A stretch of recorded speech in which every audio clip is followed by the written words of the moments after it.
It is 6 p.m. and I call this meeting to order. Roll call, please. Oscar Salinas here. Nerida Cantu present. Mary Hernandez present. Armin Garza present. Alex Cantu present. Claudia Ochoa present. SB Ochoa present. Dr. Science, I do declare a quorum. Thank you, Ms. Ochoa. Good evening, everyone. Welcome to our meeting. Today we have Itzel Flores, who's going to lead us in our Pledge of Allegiance. Itzel is a shining star at Benson Elementary. We're so proud of all her accomplishments and dedication to excellence. Itzel has attended Benson Elementary since she was in pre-K, so she will be greatly missed when she graduates from 5th grade this year. Itzel is a prime example of what a caring, friendly, and hardworking student is. She is an A student and enjoys participating in extracurricular activities. She is a member of the Gifted and Talented Program, Student Council, Cheer Squad, competes in 7 UIL events. She participates in sports and is in the school choir. In addition to all that, she also participates in cheer competitions. Her team just earned the national champions title. Itzel sets goals and works hard to rise up to the challenge. This year, she set up her mind on becoming the first student to read 1 million words. Not only did she accomplish that goal, but she surpassed it by becoming the first student at Benson Elementary to read 2 million words. Itzel aspires to be a doctor one day to help the people in her community. We have no doubt she will reach far beyond her aspirations. Thank you, Itzel, for being such a wonderful role model and a great asset to our community. We're very proud of you. So now Itzel would lead us all in the pledge. Everyone, please stand. I pledge allegiance to the flag of the United States of America and to the republic for which it stands, one nation, under God, indivisible, with liberty and justice for all. Thank you, Itzel. Will Itzel's parents or family that are here supporting her stand? Thank you.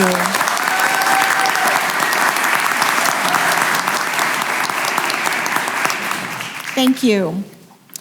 This month is School Board Appreciation Month, and we have a message from the governor of the state of Texas. The governor says, every day across the Lone Star State, young Texans learn and grow as they prepare to be the next generation of leaders for our state and our nation.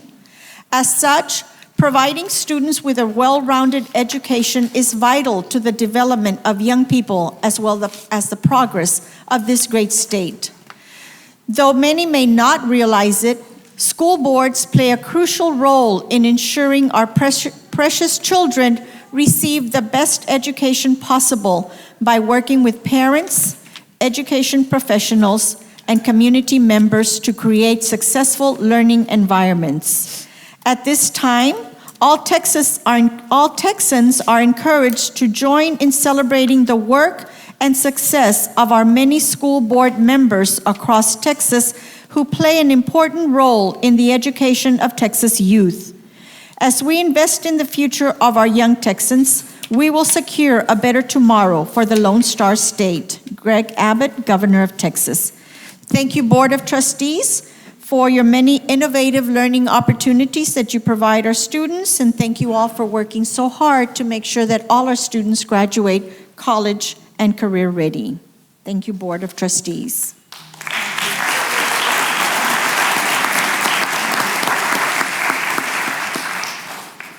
We don't have any public comments, so we'll move on to approval of tax collector's report. Also move on items 1 and 2. Second. We have a motion, we have a second. Any discussion? All in favor? Aye. All against? Motion passes. We'll move on to approval of minutes. I'd like to make a motion on items 1, 2, and 3. I'll second. We have a motion, we have a second. Any discussion? All in favor? Aye. Those against? Motion passes. We'll move on to superintendent's report. Thank you, Ms. Ochoa. The first item under the superintendent's report is the enrollment report, and this report is as of January 14th, 2020. We had 13,109 elementary students, 14,415 secondary students, for a total of 27,524 students, which is 461 students less than on this date last year. Next on the superintendent's report is recognition of 2019 Association for Migrant Educators of Texas. And we have Mr. Jose Luis Perez, Migrant Director, to do this recognition. Good evening, Madam President and members of the board, administration. At this time, I would like to recognize two individuals that were selected to be Educators of the Year, not only for Region 1, but throughout the 20 regions across Texas. Ms. Ana Santos was recognized Can in we, the AMIC excuse me, I'm conference. sorry to interrupt you. Can we have Ms. Espi Ochoa, Board President, and Mary Hernandez do these recognitions? Okay, thank you. Sorry, Mr. Perez, go ahead. Yes, Ms. Ana Santos, strategist from La Jolla High School, was selected by not only Region 1, by the 20 districts. I'm proud to say that only 10 individuals were selected, and we have 2 in our district. Ms. Ana Santos.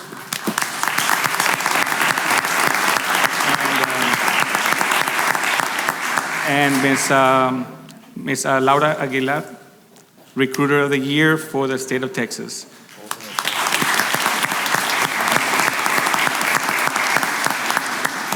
I want to emphasize it's only 10 people were selected around not only the region, but the whole state of Texas, and 2 of those are in our district. Very proud to have them in our department. Thank you very much. Excellent work. Thank you so much.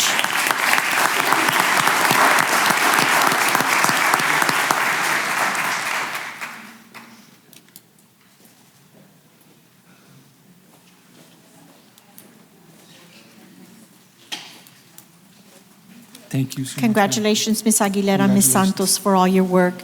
Thank you, Mr. Perez. For this next recognition, if I can have Mr. Salinas, Ms. Nereida Cantu, and Mr. Armin Garza do the recognition. And it is recognition of principals who have met the student attendance goal. Dr. Adriana Villarreal, Executive Director in Student Services, will do this recognition.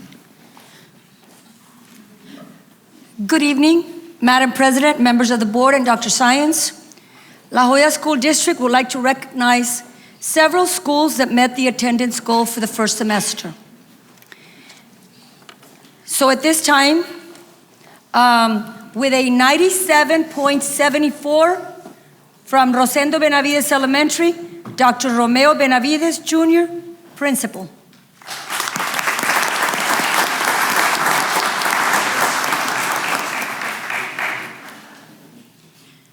With a 97.52 from Narciso Cavazos Elementary, Marisa Garza, Principal.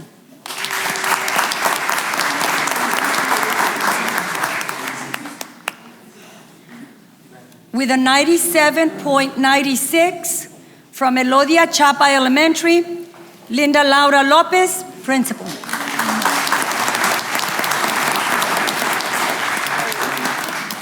With a 98% from William J. Clinton Elementary, Alma Perez, Principal. Hi, Laura.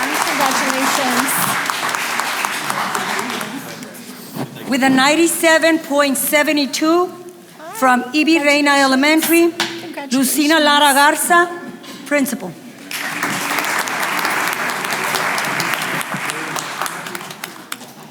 With a 98.42 from Jose de Escandon Elementary, representing the principal is her counselor, Mr. Jose Vasquez.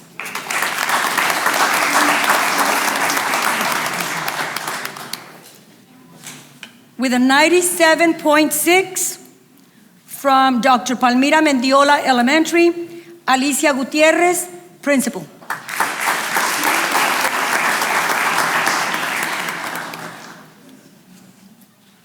With a 97.54 From Dr. Americo Paredes Elementary, representing the principal is her supervisor, Tania Vasquez.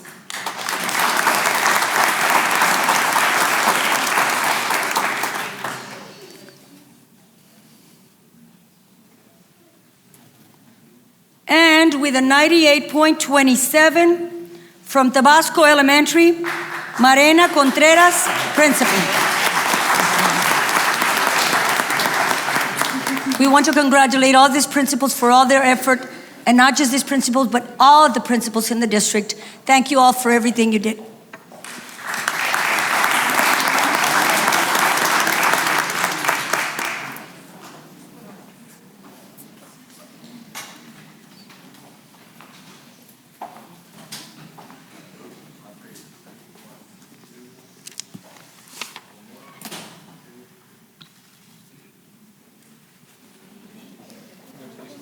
Congratulations, principals. Thank you for everything you do. Yes. For this next recognition, if we could have Ms. Claudia Ochoa and Mr. Alex Cantu step forward to recognize these next principals. So our next recognition is recognition of 3 campus principals for the highest teacher attendance for the first semester of the 2019-20 school year. Mr. Martin Munoz, Assistant Superintendent for Human Resources, will do this recognition. Madam President, Madam Superintendent, ladies and gentlemen of the board, we're going to be recognizing the top 3 campuses for the first semester teacher incentive program. But before we recognize them, we would like to bring you up to date with the impact that the teacher attendance incentive has had on our district.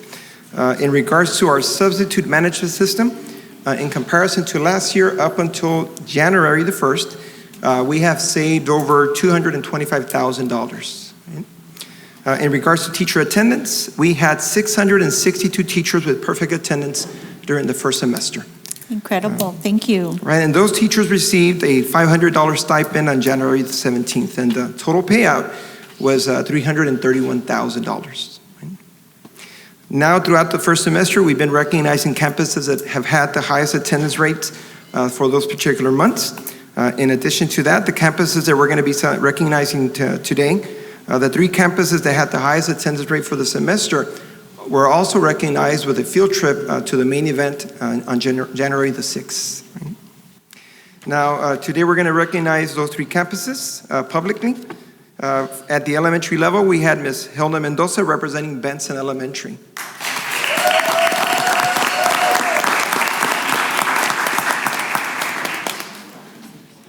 At the middle school level, we had Dr. Antonio Uresti representing the Zavala. Unfortunately, Dr. Uresti couldn't make it, but he sends his regards and his appreciation for the recognition that you're giving his campus and his staff. And at the high school level, we had Ms. Tony Sanchez representing West Academy.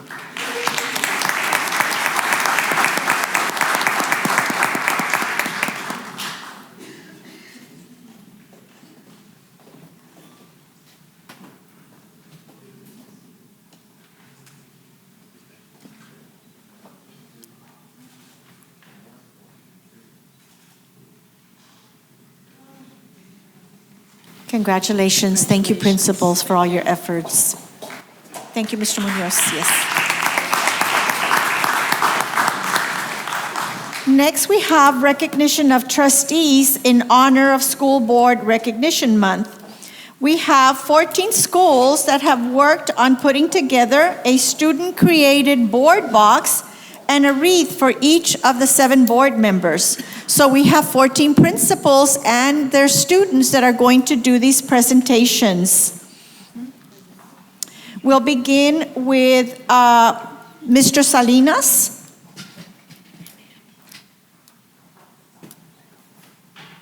Mr. Salinas is being honored by Chavez Middle School, Mr. Rolando Rios, principal.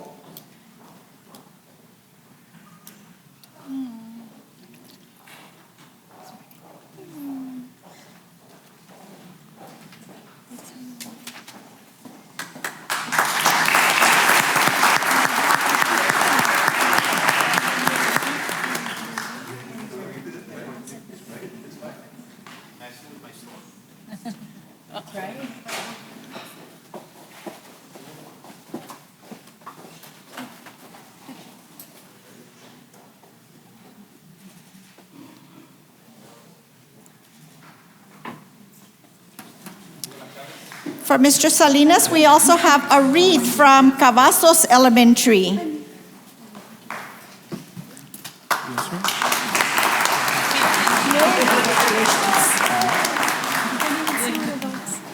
That's so cute. That is the cutest thing. Oh my gosh. Okay, so I'm just gonna go based on this right here. Okay, that's fine. That's fine.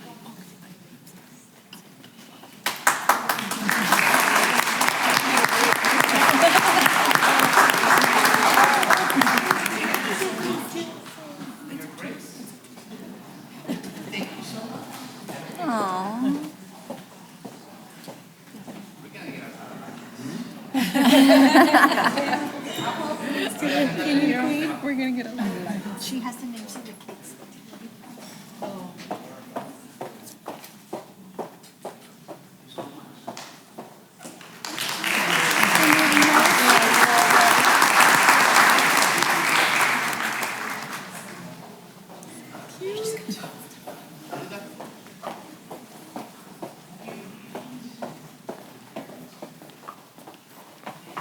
We want to make sure that we introduce the students that are here. And Blanca Cantu, our PR coordinator, has those, so I'm going to let her do the awards. That way we can make sure that we introduce our students also. Thank you so much, Dr. Science. Members of the board, I know we recognized during January's Board Recognition Month, and we're very appreciative at La Jolla ASD for all the support that each and every one of you give us. So thank you for all the service. Thank you for your commitment to our district. On behalf of some of the campuses, we have personalized gifts for you in show of appreciation during this month. So we did have a board, our board secretary, Mr. Oscar Coach Salinas. He received gifts from Chavez Middle School with Montserrat Villarreal representation and Mr. Rolando Rios. Did we take a picture all together? Yes. Yes, okay. And then we also had from Cavazos Elementary, Mr. Maxon Hernandez, student representative, and Ms. Marisa Garza, principal.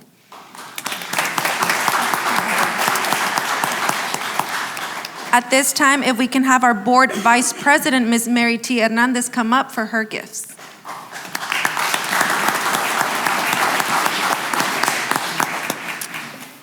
We have from Camarena Elementary, student representatives Mia Romo and Alia Hernandez with their principal, Ms. Mary Lily Garza.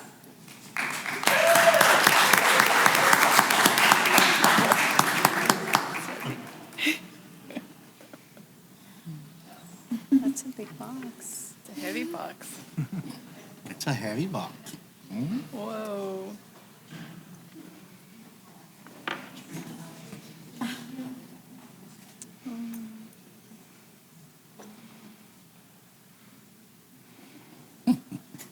That's really bad.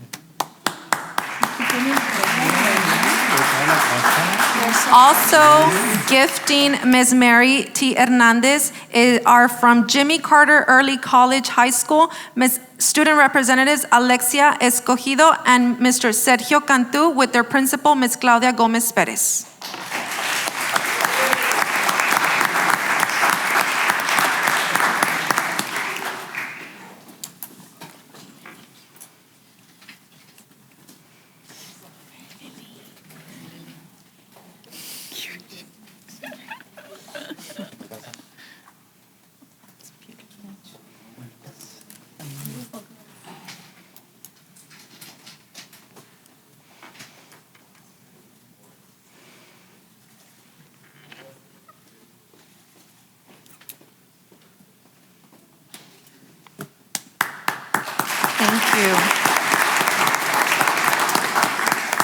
At this time, if we can have our board president, Ms. Esperanza S.B. Ochoa, come up to the front and receive her gifts.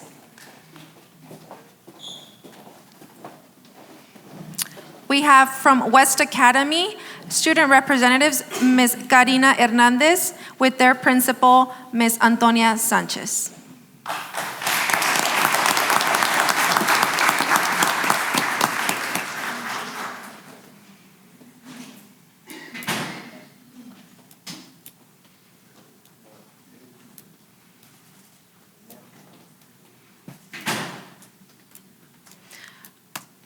Also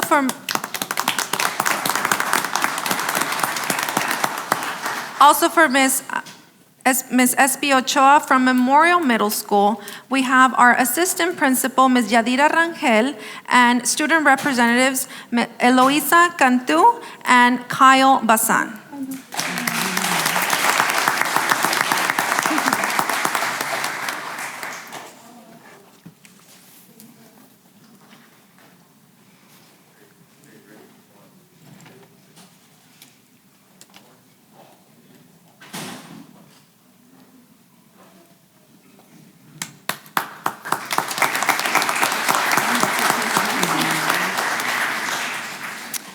Our next board member is Ms. Nereida Cantu, if you can join us up in the front. We have gifts from Clinton Elementary with student representatives Andrea Buckley and their principal, Ms. Alma A. Perez.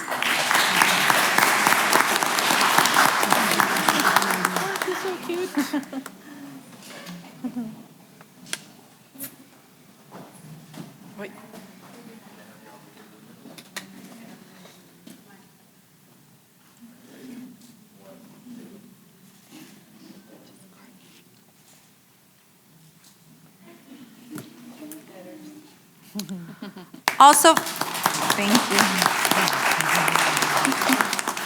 Also for Ms. Nereida Cantu, we have from Perez Elementary, student representative Carlos Soto and their principal, Ms. Mayra Ramos.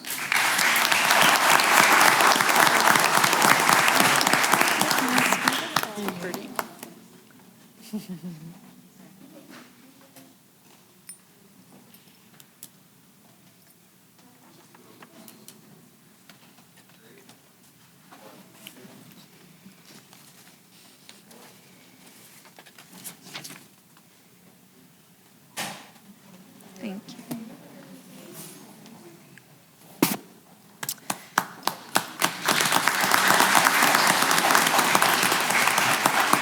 If we can have our next board member, Mr. Armin Garza, come up to the front. And he has gift from Academy of Health Science Professions, student representative Hugo Cantu with his principal, Ms. Lian Alanis Herrera.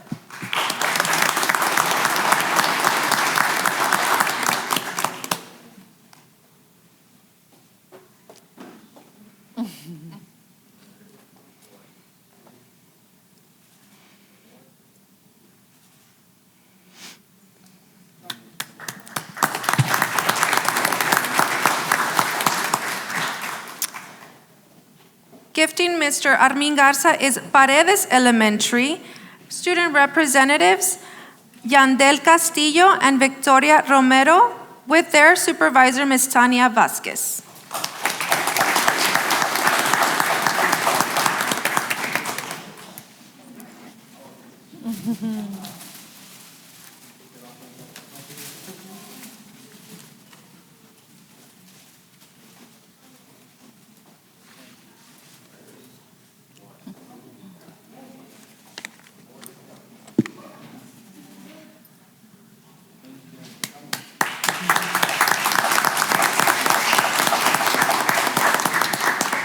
Our next board member, Ms. Claudia Ochoa, if you can come up front to receive your gifts.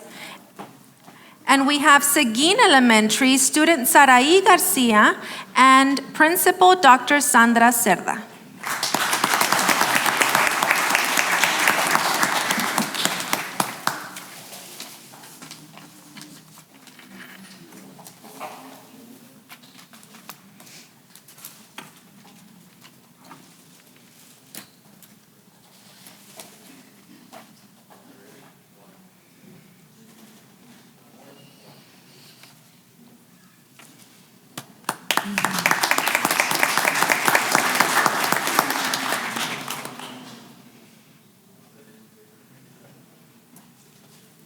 Also gifting Ms. Ochoa is from Benson Elementary, student representative Ms. Itzel Flores with her principal, Ms. Hilda Mendoza.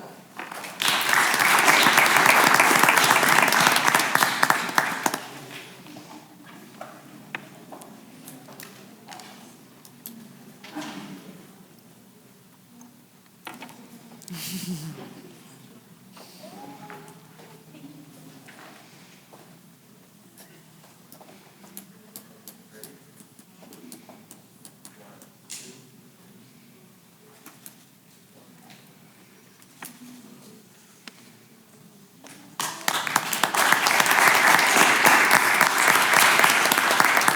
next board member, Mr. Alejandro Alex Cantu. We can come up to the front. He's receiving gifts from Diaz Villarreal Elementary, student representative Michael Vasquez, and his principal, Ms. Yolanda Salazar Meave.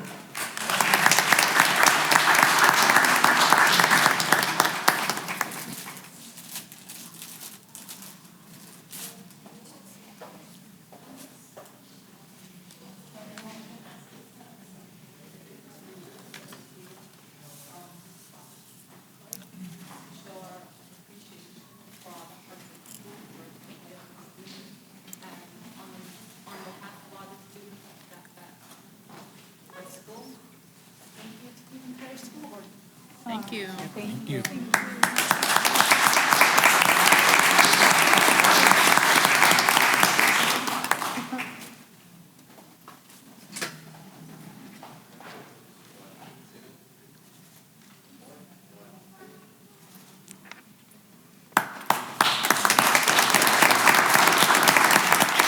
Also gifting Mr. Alejandro Alex Cantu is from Chapa Elementary.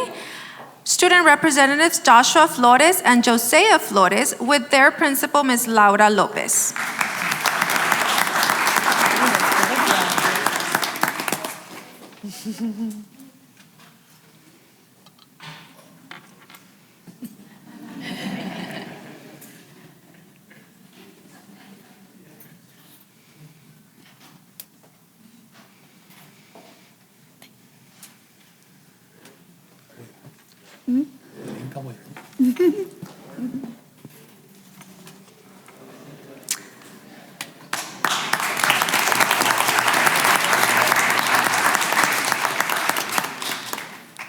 Board members, today you received a wreath and a board box. The board box is full of messages and some of you all's liking, so take the time to read those messages. They come from the bottom of the heart of all of our students. We appreciate you all tremendously. The countless of hours that you all dedicate to our district, we're appreciative of that. So thank you so much for everything you do for us to shine brightly. Thank you, and a round of applause for all of our board members.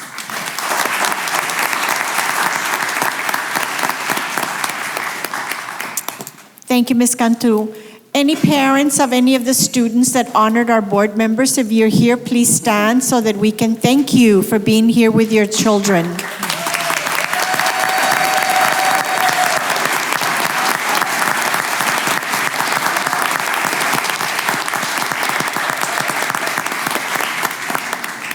Thank you, parents. We appreciate the support that you give our staff and your students as well. Thank you. And thank you, principals, also. That concludes the superintendent's report. We'll move on to discussion items. Discussion of first semester average daily attendance.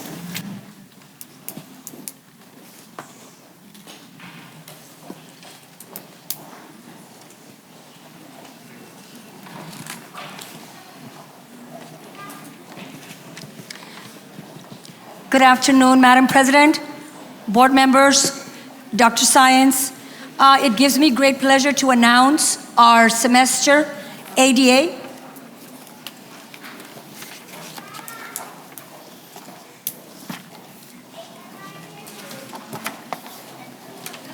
For the first semester, we have a total of 10,562 less absences than we did last year at this time, with a total savings of $422,480. So I wanted to announce that because it's great news. We are continuing all our efforts. At our last meeting, I went ahead and I mentioned all the strategies and everything that we're doing, and those are continuing at this time. So I wanted to share how we're doing halfway through the year at this time. Any questions? Thank you, Dr. Villarreal. Any questions for Dr. Villarreal? Just thank you, Dr. Villarreal, for the work that you all are doing. I know that the kids are in school. That means more learning, and I just want to thank you all for the work, the great work that you all are doing. Thank you. Thank you. And I want to thank my coordinators who are a great assistance to me as well. And so we're a great team, and we're trying our best to bring those students back in school. Again, thank you all for all your support, and congratulations on School Board Member Recognition Month. Thank you. Thank you. Thank you, Dr. Villarreal. Discussion of investment earnings as of November 30th, 2019. Good evening, Madam President, members of the board, Dr. Science.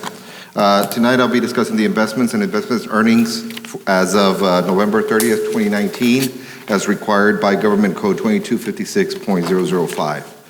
In your packets, I would like to direct you to page 31. On page 31 is a summary of the investments as of November 30th, 2019. We had a total investments for all funds of $147,981,357, of which $83,124,300 are in the general fund. The next, that represents about 56.17% of the total investments. The next largest number that we have is the tax maintenance bonds that were issued back in November. We have $30,565,241. That represents 20.65% of the total investments. Are there any questions on anything that you might see here? Okay.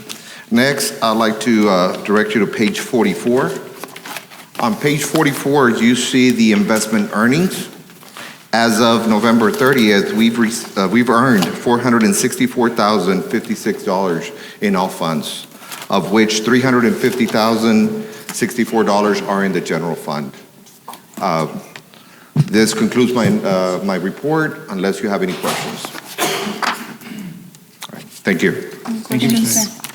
Thank you, Mr. Trevino. We'll move on to discussion of comprehensive annual financial report for the fiscal year ended August 31st, 2019. For this item, we have Mr. Noel Garza, CPA and External Auditor. Thank you, Mr. Garza, for being here. Madam President, members of the board, Dr. Science, good evening. As you mentioned, my name is Noel Garza. I'm the principal for Noel Garza CPA PC, and I was contracted to conduct the annual financial audit for La Jolla Independent School District for the year end August 31st of 2019. You should have in your packets, members of the board, the results of the comprehensive audit report. And if anybody does not, I think they have a few extra copies that they can share with you. Can you get some copies, Mr.? I don't know, do you have As you know, the school districts in Texas are required to have an audit conducted on an annual basis, and those audit results are due in TEA on the 28th of January. And so the report is well within its time limits and will be submitted to TEA as soon as it's approved and uploaded to the corresponding website pages of the TEA and the Federal Clearinghouse. So with that said, the audit report it's a very extensive report, which is, in this case is because it's a CAFR, and so the district has been works very hard to put this report together to be able to submit for a CAFR status and have been recognized for their work and have received the CAFR recognition for several years now, and so they have prepared the report in that fashion to submit for that award again. Now, I'll just touch on a few pages of the report, just to keep it quick and short, just to highlight a few items for you. In your report, if you'll turn to page 1, page 1 is the Independent Auditor's Report, which is our overall report of the financial status of the district for the year end August 31. And I'll just point out to you the very last paragraph on that page 1, which, and I'll paraphrase, it states that we believe that these financial statements are fairly presented as a result of activities for the year ended August 31st for the La Jolla Independent School District, which means, in other words, it means we didn't find any anything that required any kind of qualification or adverse opinion on the financial statements, we believe everything is fairly stated as is presented. And this is considered an unmodified report, which is the highest report that can be rendered. There are 4 different types, and unmodified is the highest one, which has been what the district has been able to achieve, for many years, because the quality of the report is in very good shape. Now, with that said, I'd like to turn just a few pages just to cover a few items for you. The first being on page 13 of your report. And page 13 is the balance sheet for governmental funds. And I'll give you just a second to turn to that. And I just wanted to point out a few items here. The first column is your general fund. And as you well know, the general fund carries the vast majority of the operations of the district, funding the programs and educating the children of the district. And so this column is the balance sheet for the district snapshot as of August 31st of the 19. The first column is that general fund, and I'll point out the first large item I'd like to point out to is your total assets. So as of August 31st, the total assets in the general fund ended the year at $98,802,000, which is comprised of various items, including cash, investments, property taxes receivable, due from funds, and inventories, the investments. Further down that same column, the next category is liabilities, which are items that are owed by the district as of that snapshot date.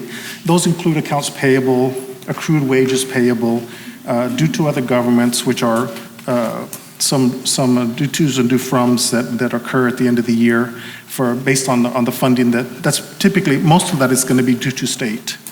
Then the last category on that same column is your fund balance. And most districts are very keen on what is made up of the fund balance and what is available to the district. So you'll notice there, second from the bottom number is the ending fund balance for the district, which the district ended at $72,128,000 in fund balance. Now, a big component of that is earmarked for specific programs, grants, and invested in different items. You'll notice there is $2.2 million invested in inventories, $2.1 million in prepaid items, which includes insurances and some merchandise that had been received in advance. The next category is federal and state grants, which was $6.2 million, which is funding that was received for those grants and carries over to the next year. There is $5.6 million that the district has designated for construction, $3.3 million, which are open purchase orders that carried over, as well as budgets that rolled over from this year to the 2020 year. And the last large component there is the unassigned fund balance. So that $52 million is the portion of the $72 million that is available to the district for specific items as the board sees fit, or just to maintain in reserve. With that said, the TEA recommends about 3 months worth of unassigned fund balance. And so the $52 million represents about $2 million, just a hair over $2 million. I'm sorry, $52 million represents about 2 months worth of expenditures, because the district spends about $25 million a month. And so it roughly gives you 2. So there's a little room there to strengthen that number. 52 million is a healthy number, but I would certainly, I would imagine the district would like to get closer to the 3 months goal as TEA has recommended. Now the next page, on page 15, I'll show you how you got to those numbers. On 15, this is a statement of revenues, expenditures, and changes in fund balance. Again, the first column is your general fund, and the first major category there, subtotal, is total revenue. So you'll notice that in the general fund, the district received $296 million in revenue from various sources, including $33 million from local and intermediate sources, some of which of that is the local property taxes. The state programs, you'll notice, is the largest component, $236 million, which comes from the Texas Education Agency, which is based on ADAs and attendances, and so that provides the bulk of the education funding. And then $27 million comes from the federal programs that are federal programs that are part of the general fund, which is typically your child nutrition program. Further down, if you notice that same column going down, you'll see all the different types of expenditures that the district has throughout the year. So the largest being instruction, which is that first functional category. You'll notice that the district spent $145 million plus in instruction, which is the largest component, and of course provides the most education, the most funding to the classroom. The different categories below that are all the support categories that the district utilizes in order to educate the children, anything from instructional resources, school leadership, administration, travel, student transportation, and so on, security and other categories. Now, the total for the expenditures for the year totaled $298 million. So the district spent just slightly more than what was received, just at $1.6 million. And then there was some transfers out that some funds were transferred to debt service and to the enterprise funds to the tune of $1.1 million. And that subtotaled to $2.4 million excess expenditures over the revenue. There was a prior period correction for funding received after the end of the year. So the district began the year at $73 million and ended the year at $72,100,000. So there was a slight decrease of roughly $1 million from the previous year, which is not unseen and it's not bad. It could have gone much worse, but there was a slight decrease. But I'm sure the district is fine with the amount. That's how we got to the numbers that were on the previous page. And so, of course, again, this is your biggest component of it. Now, one other area that I wanted to touch on is on page 74. And this is the Internal Service Fund's Statement of Revenues, Expenses, and Changes in Fund Balance. And specifically, I wanted to touch on the second column, which is your health insurance fund. There you'll notice the amount of revenues that were collected by the district from the different programs to fund and employees to fund the health insurance program. So the amount of revenues received were just shy of $29 million, but the district spent $31 million in patient insurance costs. So there was a deficit of spending of $2.7 million. So in order to cover that, the district transferred funds in from the workers' compensation fund, which is the one directly next to it, to make up that loss. And so as a result, at the end, the health insurance fund ended with a zero fund balance, or a net position, as it's technically called. And I just had a discussion with administration about this fund, and I think they're wanting to come back to the board to review this and come up with suggestions or recommendations or listen to ideas on how to improve this fund balance in the health insurance fund, and I'm thinking they're hoping to have some workshops with you all to discuss it further. So that was one item that I wanted to point out. Now, there are two other reports that come along with the audit report, pages 132 and 134. And these two reports are, in addition to the opinion on the first on page 1, the first on page 132 is a report on internal controls. And here, basically, we're testing internal controls to see that the procedures are operating as intended. And had we encountered anything that was not operating to our satisfaction as intended, we would have reported it here. But we did not encounter any items that did not comply with the internal controls, and we identified no deficiencies, so there was nothing to report here as a result. The next page, on page 134, is a report on a major programs, So every year, the district is required, the auditors are required to test major programs, federal programs that exceed their thresholds, and we are required to test compliance with the uniform guidance to make sure that the programs are being administered as intended.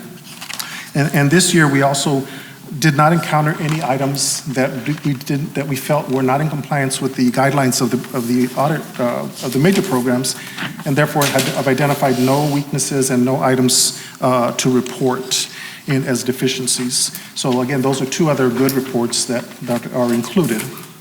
The last page I wanted to share with you is on page 138 and 139. So we looked at earlier on this amount of expenditures that the district incurs for the education of the children. But I wanted to point out here, on these 2 pages, this is a listing of federal grants that the district is able to capitalize on in order to fund the education of the children.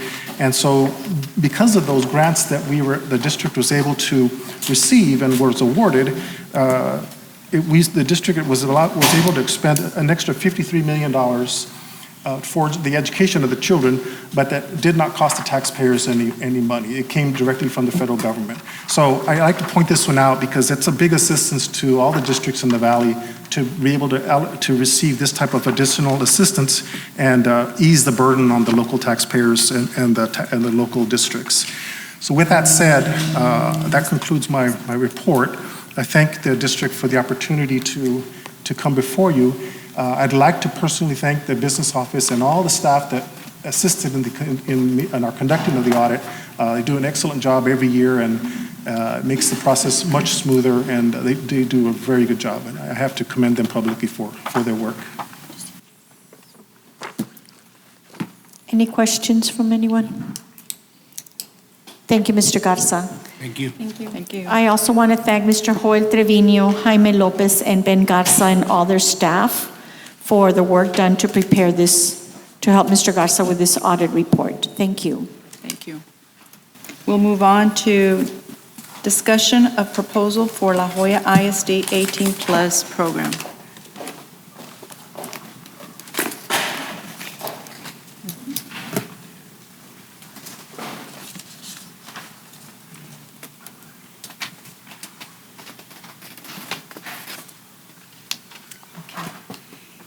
Good evening, Madam President, members of the board, Dr. Sines. It is with great pleasure and honor that I stand before you today with a proposal for an 18+ program here at La Joya ISD for our students with disabilities. The law indicates an idea in 2004. It requires that all children with disabilities have available to them a free, appropriate public education that emphasizes special education and related services designed to meet their unique needs and prepare them for further education, employment, and independent living. Currently, here at La Joya ISD, this is what we have. We have our ECI and PPCD classrooms for our 3 to 5-year-old students, and then we go on and we have services for students at our elementary schools, at middle schools, and at high schools. Where does a special education student go after middle school? When they go on to the high schools, basically we have students that age out. They stay at our high schools for approximately about 8 years. And we're talking about our self-contained type of child with the disabilities of intellectual disabilities and autism, with the more severe cognitive disabilities. So they stay in our high schools for these 8 years, and we are giving them skills at the high schools. They receive all of their credits, and they also complete their assessments as well. But what's happening is once they graduate out into the community, a lot of our students are graduating and they are going to daycare centers and to adult daycare centers, and that's where they are spending the majority of their life after they leave our schools. And unfortunately, this is a reality for our children here at La Joya ISD and throughout the country as well, okay? So this is what we are proposing. To continue with our 3 to 5-year-old population and providing services for them. our elementary, middle, and high school, and our proposed 18-plus program. Where would this 18-plus program be located? At Jimmy Carter Early College. And here we have Ms. Claudia Gomez Perez, who is very excited to lead and to have the students housed at her campus. It will be housed, the goal is the former special education wing that is in her area, and that will be converted to be able to provide for our students this program that we're proposing today. The eligibility criteria for our 18-plus program, it's going to be for 18 to 22 year of age students with disabilities that have completed all of their state assessment requirements, and the IEP identifies a need for transitioning planning and requires further skills in post-secondary training and transition planning for these kids. What are we going to offer our kids at this site? Our students are going to be able to gain employability skills. They're going to be able to learn floral design, photography, cake decorating, culinary arts, as well as self-advocacy for themselves, to be able to go out into the community and stand up for themselves and advocate for their rights as well. Our vision, our students will be able to complete their education here at our 18-plus program and be able to turn around and offer to the community and to sell just like they do other people in our community. So they'll be able to have floral design, and we have some examples of other students that have done this already, and cake decorating as well, and some other activities with hand design as well that the students are able to do and then turn it around and make a profit for themselves. The goal is that our 18-plus students will be able to develop independent living skills, develop age-appropriate leisure and recreation activities, explore career strengths and interests, create visual resumes and portfolios for themselves, gain employability skills, and receive continuing education certificates through South Texas College. And our goal is for them to be able to walk across the stage at the end and receive their diploma from Ms. Gomez Perez, and then receive their certificate from STC as well, just like other students in our community are already doing. So what are our next steps? To create a memorandum of understanding with South Texas College to be able to train our teachers and so that they can get these skills. Create a memorandum of understanding with Texas Workforce Solutions, who will also be coming in to help with the students in teaching them the employability skills and self-advocacy skills as well. And of course, the designing the location at Jimmy Carter that they're currently working on here in our district. And our goal is to be able to offer the 18-plus program for our students with disabilities here at La Joya ISD in the 2020-2021 school year. Any questions? Ms. Garza and Mrs. Gomez Perez, I need to commend you. This work that you're doing is amazing. It makes my heart so happy. Thank you so much. Good. Thank you so much. Thank you. So, yeah, Board, we wanted to have this discussion item to make you aware that we are planning this program, and later on, we will bring an approval item for you all so that we can continue the last phases of planning.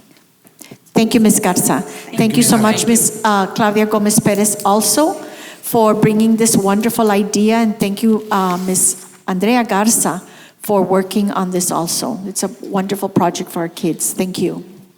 Thank you.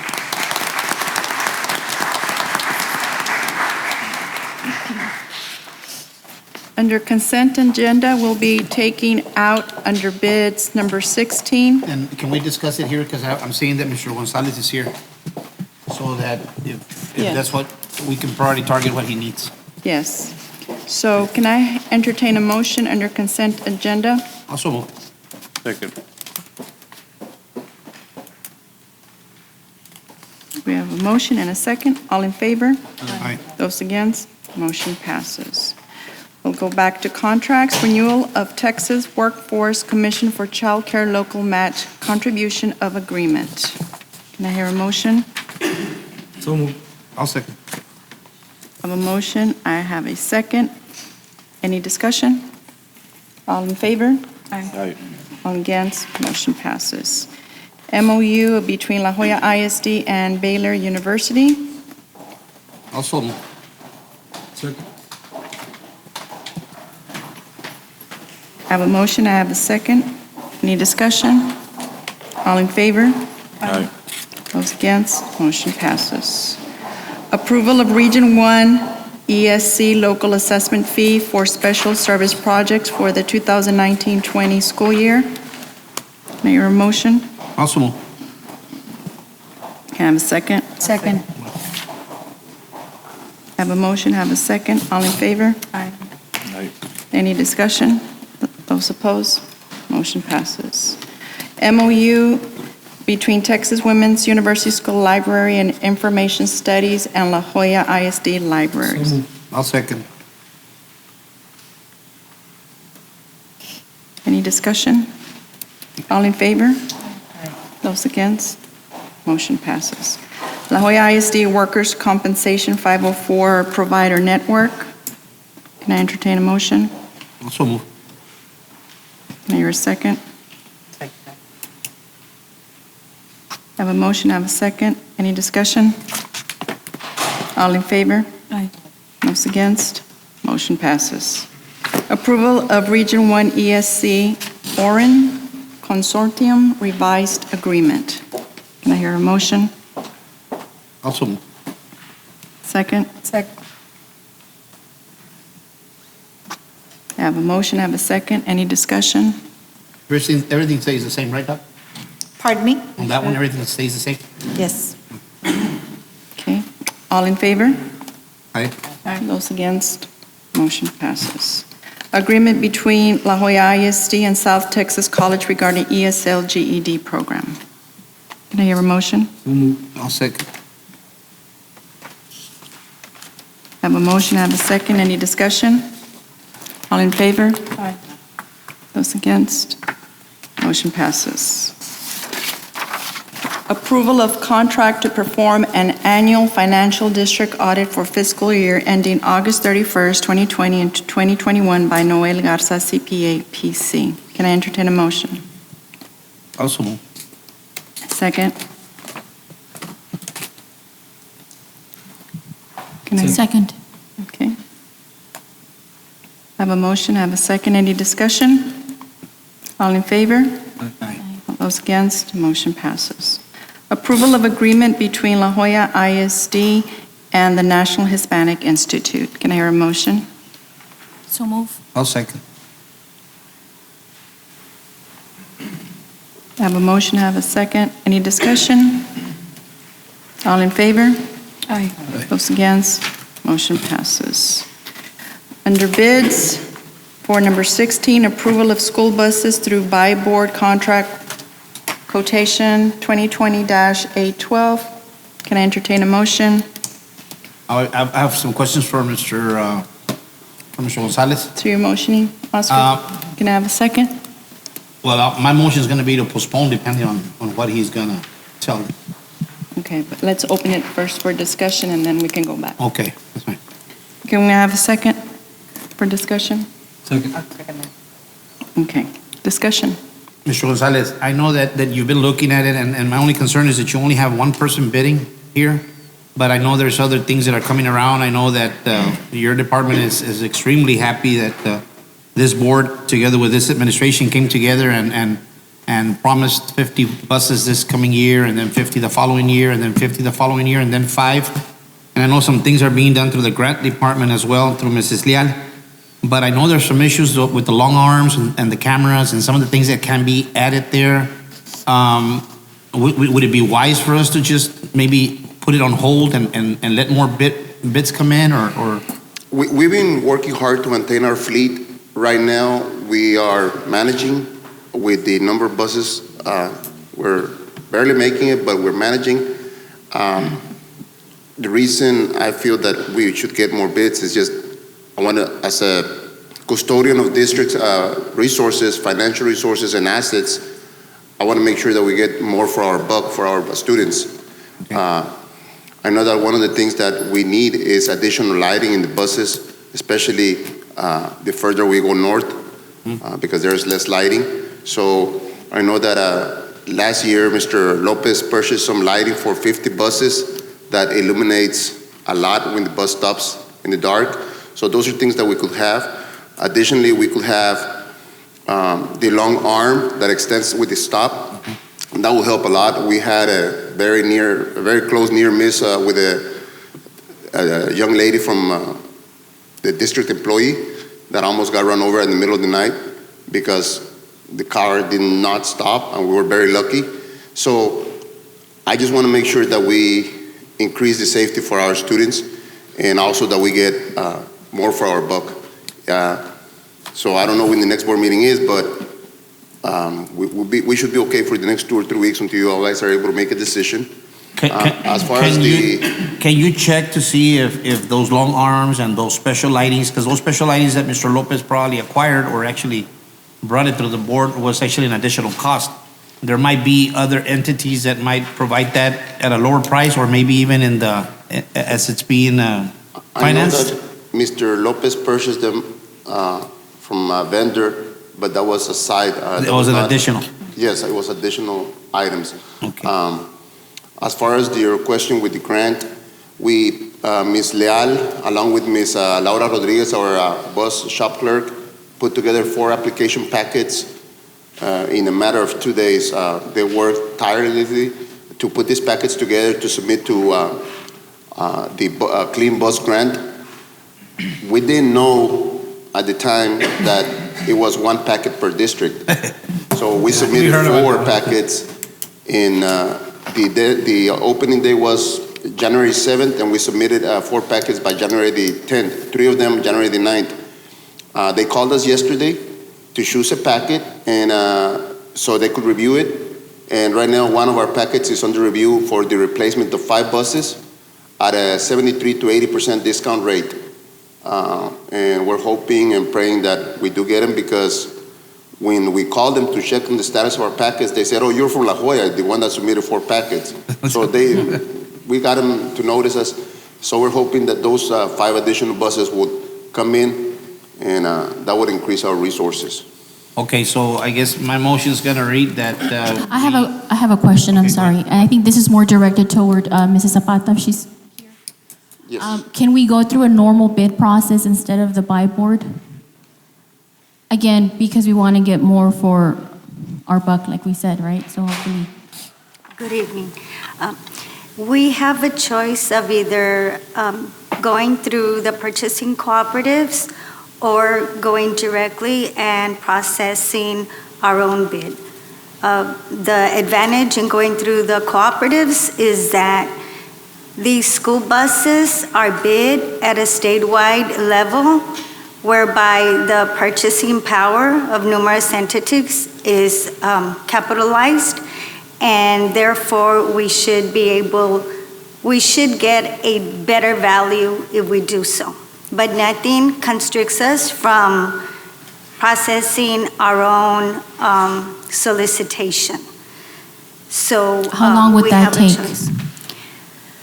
We have to put the specifications together. In going through a purchasing cooperative, such as the buy board, there are already a set of specifications that have been processed. So we were to process our own, we would have to prepare our own bid package from scratch. So we have to be very careful if we do that, because we have to make sure that we are totally compliant with all the regulations that are set by the Texas DOT. And so the beauty and the advantage of going through the purchasing cooperatives is that all those assurances are already in place. And there are multiple options.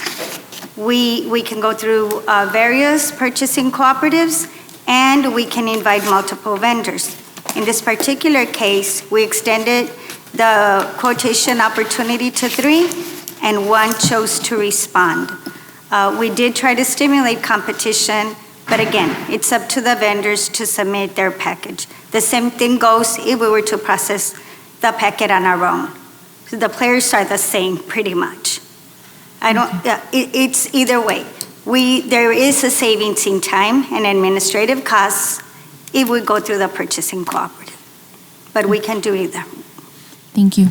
Okay, as for me, I mean, I'm not saying if either go to buy board or whatever, I'm just wanting to give more options for Mr. Gonzalez to work with, so, I mean. I know what you're saying, and what you say, Mr. Gonzalez, it makes a lot of sense, because I know the priority is student safety, and I know that when we get up to the miles, it's very dark, and the more lighting we have, and the swing arm or the cameras, if we can get that out of, go through all this process, might as well, go with it, because, that's something that we definitely need to look into. And if we are able to do it for this 50 buses, first of all, in the second group, which would be, then they'll already be there, or we will have an idea. So I guess my motion will read just to postpone, not cancel, postpone, so that Mr. Gonzalez can have a variety, and whatever Ms. Ochoa was asking, maybe he's able to get her some of that information as I well. just want to create more competition so we get more for our money, for sure. As long as we get our buses. Yes, and as long as we get our buses, Yes, for sure. as long as we get our buses for our students.